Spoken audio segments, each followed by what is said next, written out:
श्री स्वामी समर्थ. नमस्कार मंडळी, मी नंदिनी माझ्या यूट्यूब चॅनलवर तुमचं खूप मनापासून स्वागत करत आहे. तुमच्या मनातील सर्व चांगल्या इच्छा स्वामी महाराज पूर्ण करो ही स्वामींच्या चरणी प्रार्थना करते आणि आजच्या या नवीन व्हिडिओला सुरुवात करते. तर येत्या 23 एप्रिलला म्हणजेच मंगळवारी या दिवशी आलेली आहे हनुमान जयंती. त्याचबरोबर या दिवशी चैत्र पौर्णिमा देखील आलेली आहे. त्यामुळे या दिवसाचं महत्त्व जे आहे ना ते अधिकच वाढलेलं आहे. कारण बघा, या मंगळवार हा भगवान हनुमानांना समर्पित आहे आणि त्याच दिवशी भगवान हनुमानांची जयंती देखील आलेली आहे, म्हणजे त्यांचा जन्मदिवस देखील आलेला आहे. आणि त्यामुळे ह्या दिवसाचं जे महत्त्व आहे ना ते अधिकच वाढलेलं आहे. हनुमान जयंती म्हणजेच आपण हनुमानांचा वाढदिवसच साजरा करत असतो आणि म्हणूनच यांना वाढदिवसाच्या निमित्ताने म्हणजे त्यांच्या जन्मदिवसाच्या निमित्ताने त्यांना आवडणाऱ्या वस्तू ह्या आपण त्यांना अर्पण करत असतो. म्हणजे त्यांना आवडतं काय, तर रुईचे पानं आवडतात, रुईची फुलं आवडतात, त्याचबरोबर मोहरीचं तेल आवडतं आणि शेंदूर आवडतो. तर हे सर्व या दिवशी आपण त्यांना अर्पण करत असतो. पंजेरीचा प्रसाद देखील आपण त्यांना नैवेद्य म्हणून दाखवत असतो. त्याचबरोबर फुटाणे आणि गूळ हे सुद्धा त्यांना अतिशय प्रिय आहे. याचा नैवेद्य देखील या दिवशी आपण त्यांना अर्पण करत असतो.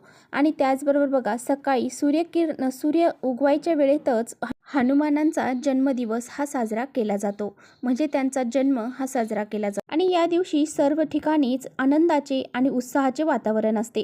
बऱ्याच ठिकाणी बघा, या दिवशी यात्रा देखील भरल्या जातात आणि जन्म झाल्यानंतर हनुमानांना पाळण्यामध्ये घालून पाळणा देखील म्हटला जातो आणि आरती करून या उत्साहाची सांगता देखील केली जाते. त्याचबरोबर हा दिवस अतिशय महत्त्वाचा आणि शुभ मानला जातो.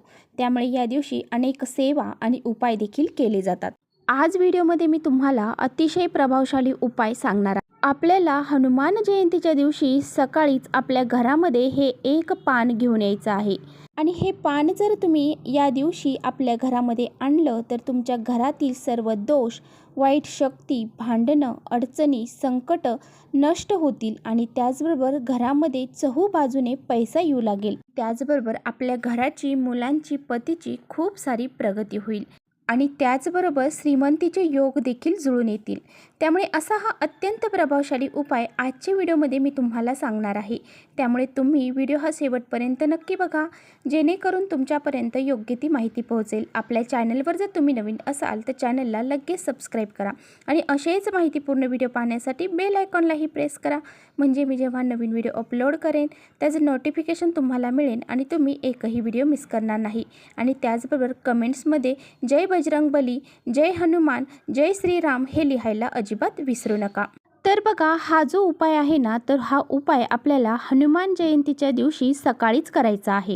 कारण पहा, सकाळची जी वेळ आहे तर ती अतिशय महत्त्वाची आणि शुभ वेळ मानली जाते. तर बघा, हा उपाय आपल्याला का करायचा आहे, तर हा उपाय जर आपण ह्या वेळेत आणि ह्या दिवशी जर आपण आपल्या घरामध्ये केला, या वेळेतच आपण जर हा उपाय केला तर या उपायाचे आपल्याला निश्चितच फळ प्राप्त होईल. तर बघा, जर तुमच्या घरामध्ये कष्ट मेहनत करून पैसा येत नसेल किंवा तुम्ही जे काही कष्ट मेहनत करत आहात त्या मेहनतीला, कष्टाला यश प्राप्त होत नसेल, घरामध्ये वारंवार एक झाली की एक अडचणी येत आहे, घरामध्ये लक्ष्मी स्थिर राहत नाही, आपल्या घरामध्ये पैसा आला की तो लगेच कोणत्या ना कोणत्या मार्गाने बाहेर निघून जातो, म्हणजे लक्ष्मी येण्याचे मार्ग कमी असतात आणि लक्ष्मी घराबाहेर जाण्याचे मार्ग हे खूप सारे असतात आणि यामुळे आपल्या घराची प्रगती होत नाही आणि सतत काही ना काही अडचणी ह्या येत असतात.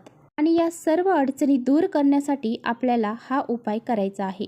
भगवान हनुमान हे संकटमोचक म्हणून ओळखले जातात, संकट, विघ्न दूर करणारी देवता म्हणून ओळखली जाते आणि त्यामुळेच आपल्याला या दिवशी मंगळवार आलेला आहे आणि याच दिवशी हनुमान जयंती देखील आहे.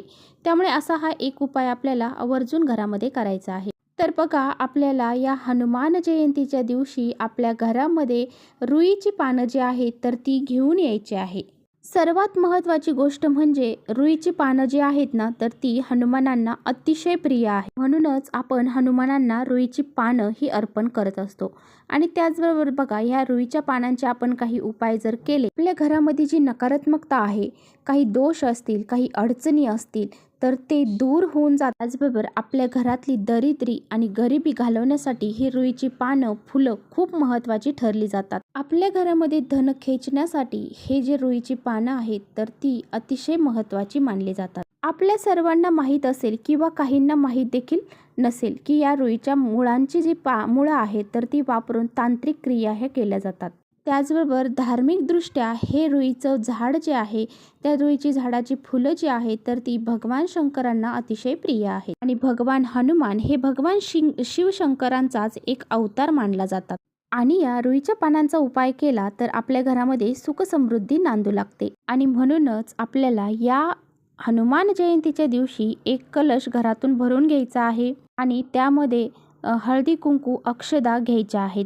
आणि हे सर्व घेऊन आपल्याला रुईच्या पानांपाशी झाडापाशी जायचं आहे आणि नंतर हे पाणी त्या रुईच्या झाडाला अर्पण करायचं आहे. त्याला हळदी कुंकू वाहायचं आहे आणि दोन्ही हात जोडून तुम्हाला भगवान शंकरांना म्हणजेच भगवान हनुमानांना प्रार्थना करायची आहे.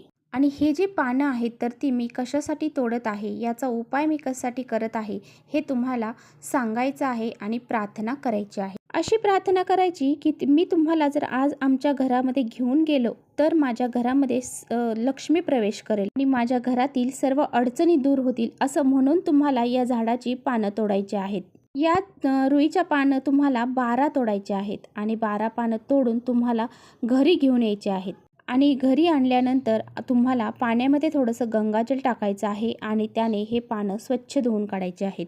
तर बघा, आपल्याला हे घरी घेऊन आल्यानंतर धुतल्यानंतर आपल्याला कुंकवाची एक पेस्ट तयार करायची आहे किंवा मग शेंदूर जर असेल तर शेंदूर घ्यायचा आहे आणि आपल्या करंगळी शेजारचं जे अनामिका बोट आहे त्या बोटाने त्या पानांवरती श्रीराम असं लिहायचं आहे. एकूण तुम्हाला 11 पानांवरती श्रीराम हे लिहायचं आहे. त्यानंतर एक पांढऱ्या कलरचा धागा घ्यायचा आहे आणि या पांढऱ्या कलरच्या धाग्यामध्ये तुम्हाला एक माळ तयार करायची आहे. आणि नंतर तुम्हाला काय करायचं आहे, ही माळ हातामध्ये घ्यायची आहे. त्याचबरोबर ते एक तांब्या भरून घ्यायचा आहे. त्या तांब्यामध्ये तुम्हाला थोडासा शेंदूर टाकायचा आहे आणि हे दोन्ही घेऊन तुम्हाला हनुमानाच्या मंदिरात जायचं आहे. तिथे गेल्यानंतर हे जे पाणी घेऊन गेला आहात तर ते तुम्हाला हनुमानांना अर्पण करायचं आहे. आणि ती जी माळ आहे तर ती तुम्हाला भगवान हनुमानांच्या गळ्यामध्ये घालायची आहे आणि त्यानंतर तुम्हाला मनोभावे प्रार्थना करायची आहे. तुमच्या जीवनातील दुःख, संकट, अडचणी दूर करण्यासाठी तुम्हाला प्रार्थना करायची आहे. आणि त्यानंतर घरी यायचं आहे. घरी आल्यानंतर एक पान तुमचं उरलेलं होतं तर ते एक पान उरलेलं आहे, त्या पानाचं मिक्सरमध्ये घालून किंवा मग कुटून त्याची पेस्ट तयार करायची आहे. आणि पेस्ट बनवल्यानंतर त्यामध्ये तुम्हाला शुद्ध गाईचं तूप घालायचं आहे आणि त्यामध्ये एक फुलवात घालायची आहे आणि ज्या साईडने आपण ती वात प्रज्वलित करतो तिथे तुम्हाला ती लाल बनवायची आहे. आणि त्यानंतर तुम्हाला थोडंसं कुंकू जे आहे तर त्याच्या शेंट्याला म्हणजे ती वात प्रज्वलित करतो तिथे लावायचं आहे आणि ही जी पेस्ट आहे ती घालून ही फुलवात तुम्हाला प्रज्वलित करायची आहे. असा हा दिवा तुम्ही प्रज्वलित करायचा आहे आणि हा दिवा प्रज्वलित केल्यानंतर एक वाटी घ्या किंवा एखादी प्लेट घ्या. यानंतर त्या प्लेटमध्ये तुम्हाला थोडेसे तांदूळ ठेवायचे आहेत आणि त्यावरती हा दिवा ठेवायचा आहे आणि त्या दिव्याला तुम्हाला एक लाल फूल अर्पण करायचं आहे. आणि त्यानंतर त्या दिव्याला हळदी कुंकू वाहायचं आहे आणि ते फूल जे आहे तर ते लाल कलरचं अर्पण करायचं आहे.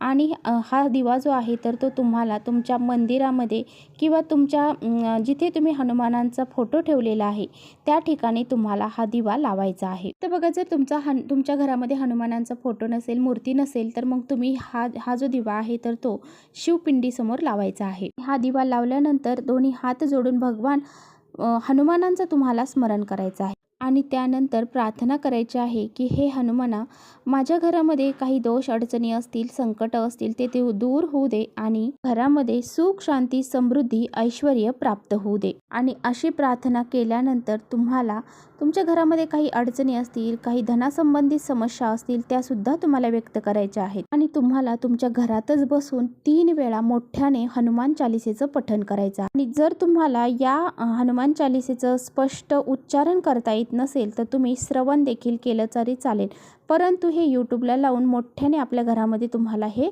लावून द्यायचं आहे.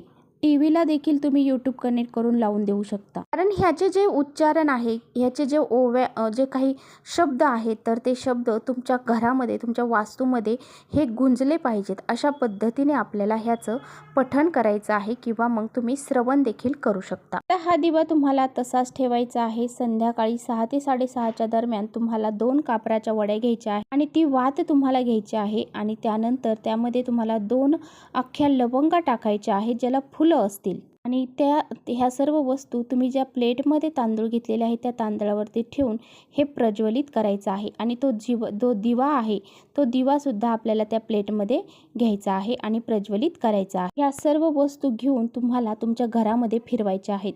असं केल्यामुळे तुमच्या घरातील वास्तुदोष, पितृदोष, घरामध्ये काही नकारात्मकता असेल, नजर दोष लागलेले असतील तर ते सुद्धा दूर होऊन जातात आणि घराच्या बाहेर निघून जातात. तर असा हा अत्यंत प्रभावशाली दिवस आहे, पवित्र दिवस आहे. या दिवशी असा हा उपाय करायला अजिबात विसरू नका. तर चला इथेच करते व्हिडिओचा एंड. व्हिडिओ आवडला असेल तर नक्की लाईक करा. चॅनलवर नवीन असाल तर चॅनलला सबस्क्राईब करा. परत भेटूया अशा छानशा व्हिडिओसोबत. तोपर्यंत जय श्रीराम.